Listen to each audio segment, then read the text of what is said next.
Welcome, friends, to another edition of Economic Update, a weekly program devoted to the economic dimensions of our lives and those of our children. I'm your host, Richard Wolff. Before jumping into today's programs, very quickly, 3 announcements of events I think you will find worthwhile and interesting.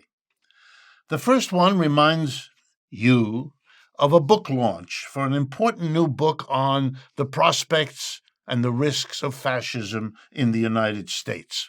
It will take place in New York City on September 24th at 6 p.m. at the Francis Kite Club, East Village, number 40 Avenue C.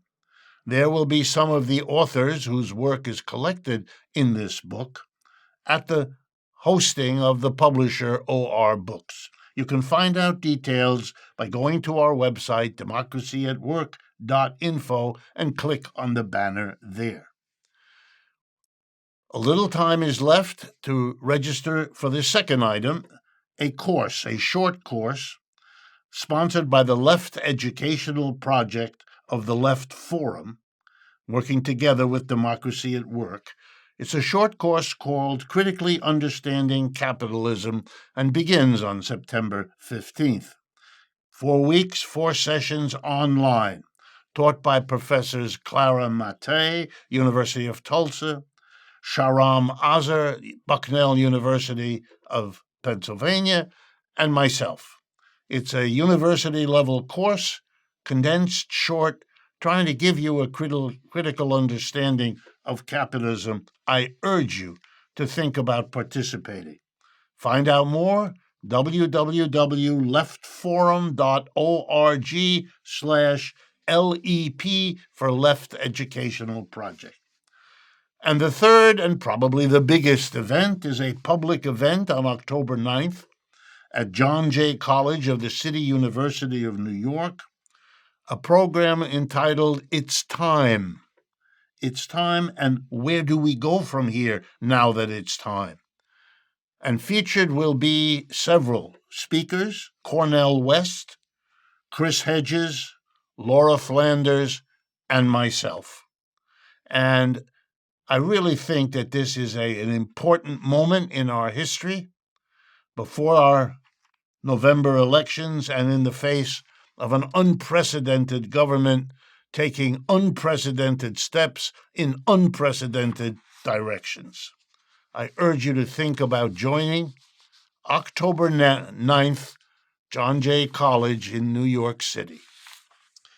Okay, today's program will cover a number of topics: an independent political movement in Maine, the latest Gallup poll about unions, what the workers at Yosemite and Sequoia and Kings Canyon National Parks are doing about a union, and finally, a commentary on the deportation activities of ICE and Mr. Trump. So let's jump right in. I really think these are an important set of topics about the times we are living through together right now. An independent candidate has surfaced running for the Senate seat of Susan Collins, a Republican in Maine. He's an oyster fisherman by the name of Graham Platner. He's independent, he's progressive, he has been endorsed by Bernie Sanders. He has been endorsed also in an indirect way by another independent, although running in the Democratic Party, if I have my information correctly, Troy Jackson.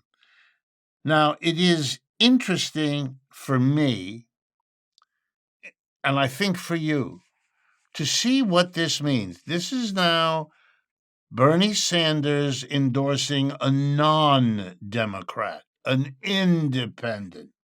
What we're watching here is the slow but steady emergence of a new left-wing political formation here in the United States. It's one that was until recently mostly about the Democratic Party left, with some independents for sure. But the movement is more and more in that direction, a kind of slow but steady, inch by inch, coming together of left-wing independents with left-wing members of the Democratic Party. You can see it in the victory in the primary election of Zoran Mamdani in New York City, who is still the number one candidate, ahead in all the polls, and seeming to survive the monetary onslaught of both the wealthy in New York City and Mr. Trump, their trusty ally, whatever else they may say. I think there's another lurking issue here that is even more important for the politics of the United States, because the emerging left, independent and democratic and working more and more together, is that there's an issue emerging that differentiates them from everybody else in the Democratic and Republican parties. I'm going to call this by what it ought to be called: the peace issue, which is returning to become a powerful political identifier of who's who and who deserves whose vote. You know, Mr. Trump tried to get a hold of that peace vote by endlessly promising, when he ran for mayor, he'd bring down war in Ukraine to an end in a day or a week, and likewise the horror of what's going on in Gaza, and end all the wars, he loved to say. He ended nothing. Ukraine is roaring ahead. Gaza worse than ever. And as we've seen in recent weeks, the American government shooting a boat 1,000 miles away, but near Venezuela, indicates we got more war, not less. Well, what about a peace candidate? What about who says we're really not for war? We're not going to support the Europeans. They want to go to war against Russia. Let them go. Don't give them the weapons. Don't give them the money. You're the peace candidate. And we need that money here, don't we? And we need the support for what we need in this country. And we don't need war. And the European people, who all the polls show don't want a war either in Ukraine, they want peace.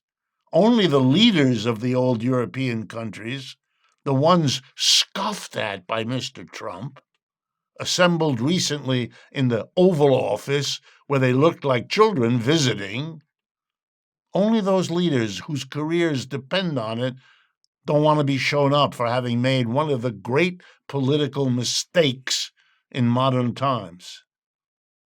But we need a peace candidate who won't make war over Taiwan and won't make war to support genocide in Gaza. Come on, that would be a popular candidate, wouldn't it? And bring the money home and bring the soldiers home and don't kill anymore. Powerful. To an emerging left, a powerful argument. My next update is to bring to your attention the Gallup polls, because they teach us a very, very important lesson. The most recent Gallup poll, a few weeks old as I speak to you, showed that support for labor unions among Americans is now at 68%. In other words, 2 out of 3 Americans, when polled, favor labor unions, believe they are an important American institution that should be supported by all of us. Okay. Back in the 1930s, to 1936 to be precise, the same poll had 71%, just a little more, of Americans. But the 1930s was the great period of unionization. Millions of Americans joined unions in the 1930s who had never joined them before, who came from families where nobody was a member of a union, ever. So, high point of the labor mobilization in this country, of unionization, 71% support. Here we are, 68%. The support is almost the same, but we don't have a unionization movement sweeping the country, not yet. But with these kinds of numbers, we could. We should be aware that something is missing. Not the support for unions, that's stronger than we needed it to be at 68%. What's missing is the organizing drive, the movement to take advantage of the people's beliefs which are with us on this subject. By the way, I stress that because the same is true for left-wing politics. The point of view is very high. The organization of that point of view is what's lacking. A shout out to the National Park Service workers at the Yosemite Park and the Sequoia and Kings Canyon National Park. They have reacted to cutting back in the national parks, part of Elon Musk and Donald Trump's Department of Government Efficiency. 600 workers at the parks, including park rangers, researchers, educators, fee collectors, and first responders, among others, will now be represented by the union 97% voted for, the National Federation of Federal Employees. U.S. Secretary of the Interior Doug Burgum kept the parks open with all the fewer people hired there. He laid off the lowest level workers, and he had scientists doing their jobs, which included cleaning park toilets. This is called efficiency in the make-believe world of Washington, D.C. Years of efforts to unionize the park workers had failed. Now they succeeded overnight. The workers told to quit were told to go find jobs in the private sector, which is part of what this is all about. Fire people in the public sector and drive them to accept lower wages in the private sector, bringing private sector wages down. Don't be fooled. Finally, a comment on deportation. ICE has deported fewer workers from America since Mr. Trump became president than the Department of Government Efficiency fired from the federal government. So if you're thinking that deportation, by getting rid of those low-paid immigrant workers, is opening up jobs for Americans, wrong. Whatever jobs got opened up by throwing away 500,000 immigrants in the last 6 months is more than offset by all the Americans now jobless because the federal government has cut them out and lead to scientists cleaning the toilets.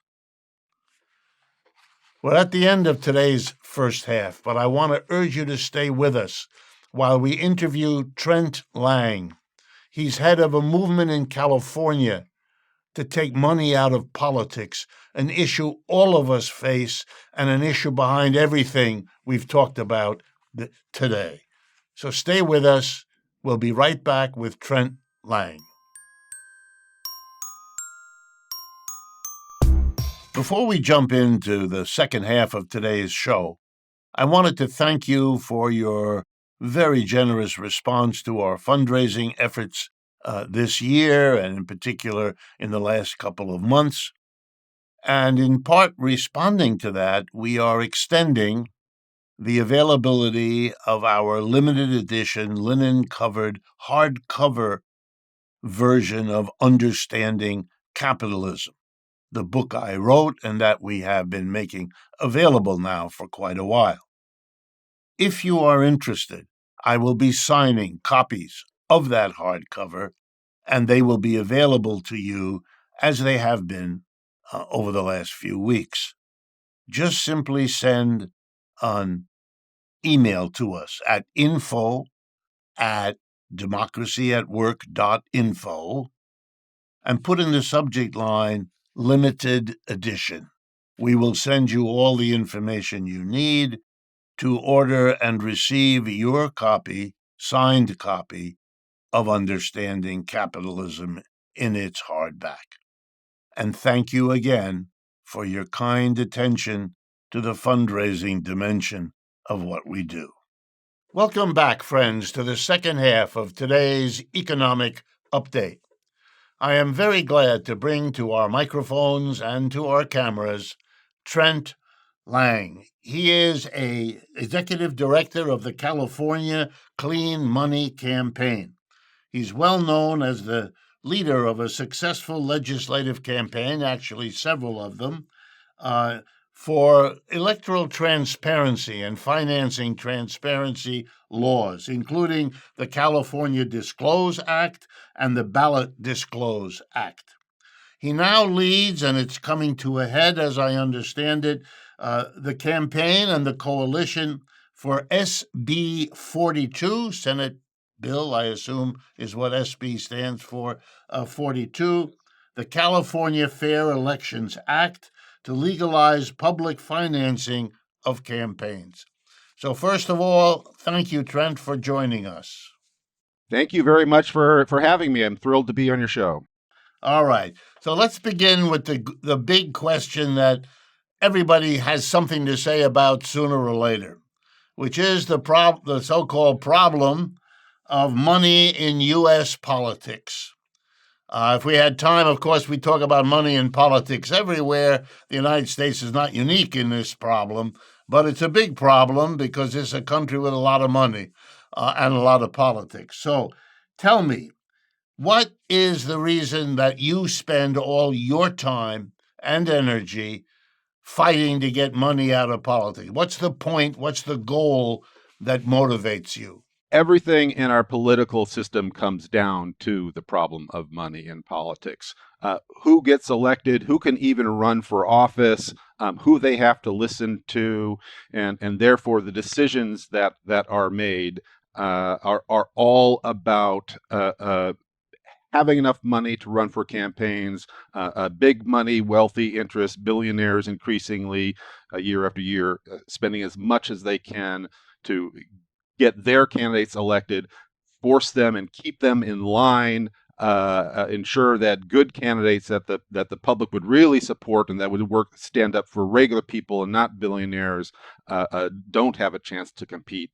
That's why we have to address, and they often do this in secret with dark money organizations that use misleading tactics to get people elected.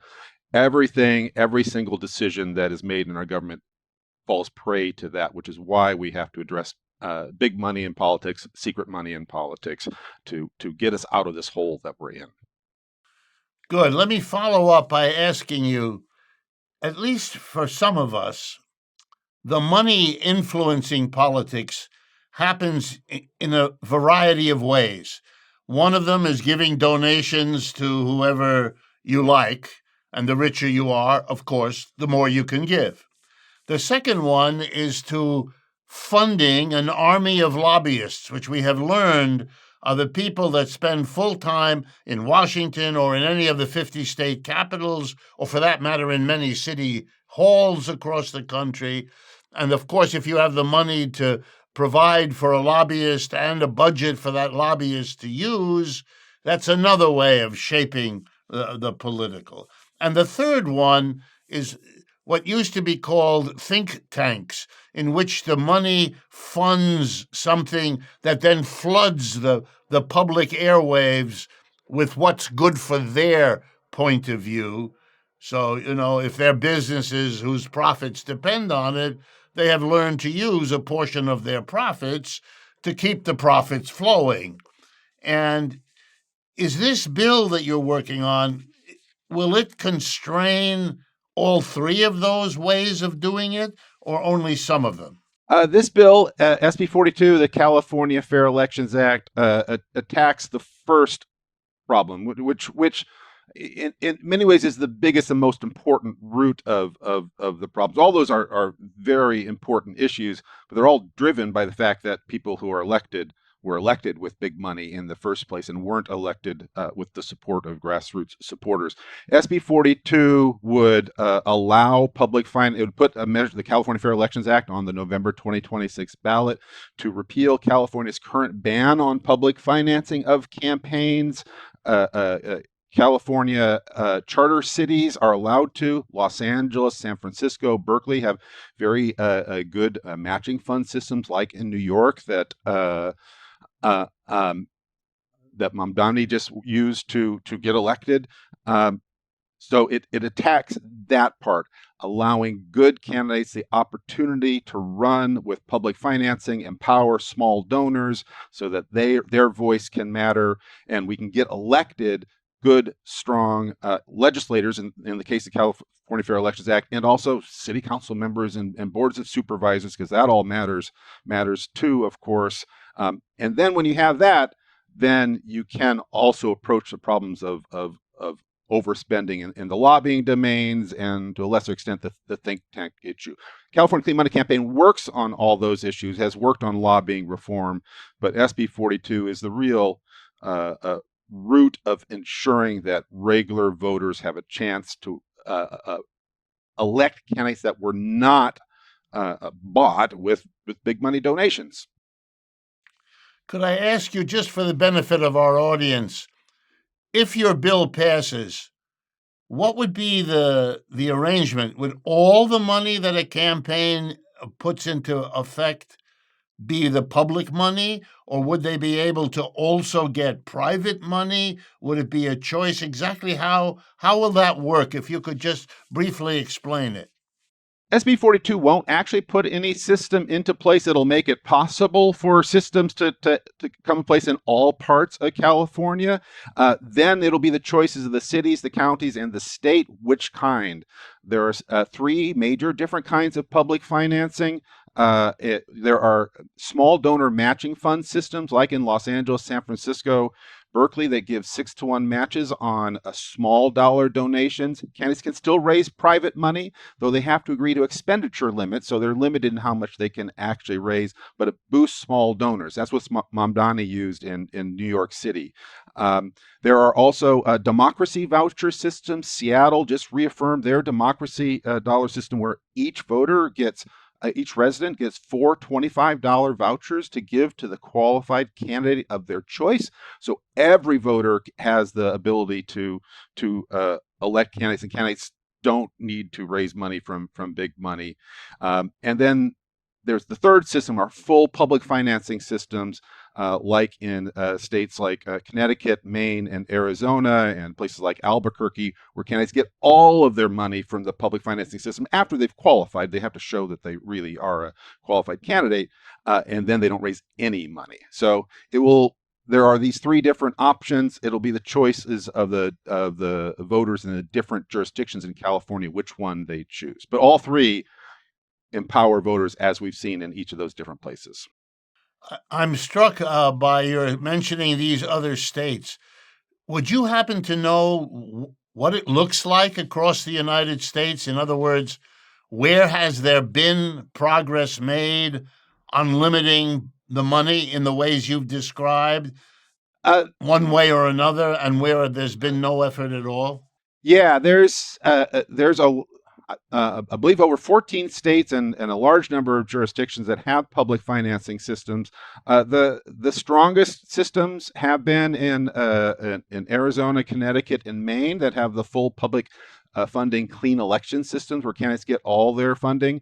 New York State recently passed a very strong 8-to-1 small donor matching fund systems, like New York systems, like the one that Mamdani used to get elected. That's very important. Seattle has, as I mentioned, had this democracy system, dollar system. Other places, Denver, Colorado, Albuquerque, there have been a number of cities that have passed public financing systems. Of course, there's a whole bunch of states that do not use public financing. Florida had a small public financing system, and the leaders there keep trying to completely dismantle it. So it's not everywhere, but in the places that we've seen it, like Arizona, Connecticut, Maine, and just starting in New York, we've seen very positive benefits, especially who can run and get elected despite big money against them.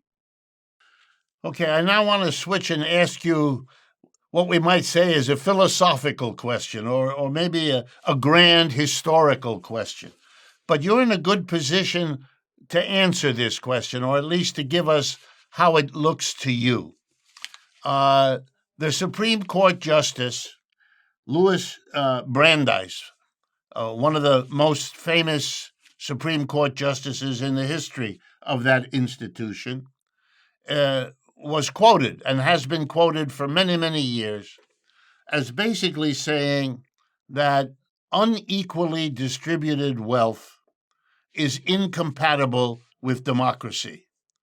And, one could infer from such a statement that he would be one of your biggest supporters because one of the ways unequal wealth destroys democracy or prevents democracy is by pouring money into politics, to corrupting politics with money.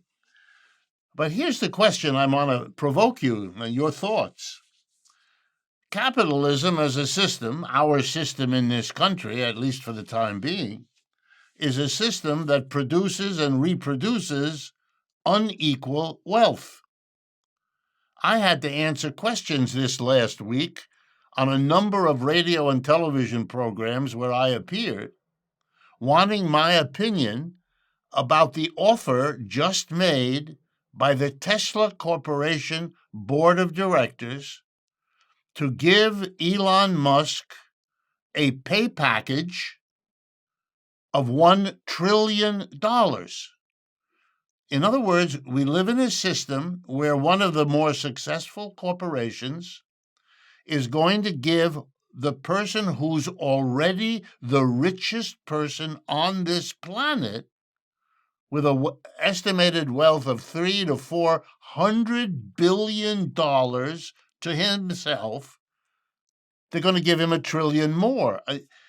It makes the argument about inequality of wealth ridiculous. And I picked the example of Elon Musk because, as you know, he threw an unprecedented amount of money, trivial for him, but unprecedented in American history, into the coffers of Donald Trump this last election cycle. So clearly, the money of the unequally wealthy is finding its way into our politics. So here comes my question. Is your effort in some way forcing us, as Americans at least, to confront the fact that we live in an economic system that not only produces unequal distributions of wealth, but thereby corrupts its own politics? Yeah, that's an excellent point. Obviously, such incredible, obscene inequality is tremendously problem for a tremendous problem for our democracy, especially after Citizens United, which unleashed billionaires and corporations and everybody else that have money like him to spend unlimited amounts of campaigns. It was a little less of a problem before that because they couldn't spend $250 million on campaigns before. But that's why we need public financing of campaigns and other controls and clear disclosure, like in the California Disclose Act, so people see who's paying political ads. So much we have to break that cycle, and I think that's part of the idea. If you allow good, strong candidates to get elected, as we've seen with public financing systems, without billionaires, then they, pushed by the people, can stand up for policies that will, at the very least, make billionaires pay their fair share, which they aren't right now. Which right now they can block because of all the money they spend on campaigns. But with public financing, like SB 42, will allow we can ensure that regular voters, candidates that will stand up for regular voters, will have a chance to run and win and put in policies that correct those issues. What people can do right now to help public financing advance in California is go to the California Clean Money Campaign's website, www.yesfairelections.org. Sign the petition for SB 42, and then get involved so we can ensure that that the legislature signs it, passes it, and Governor Newsom signs it into law next month.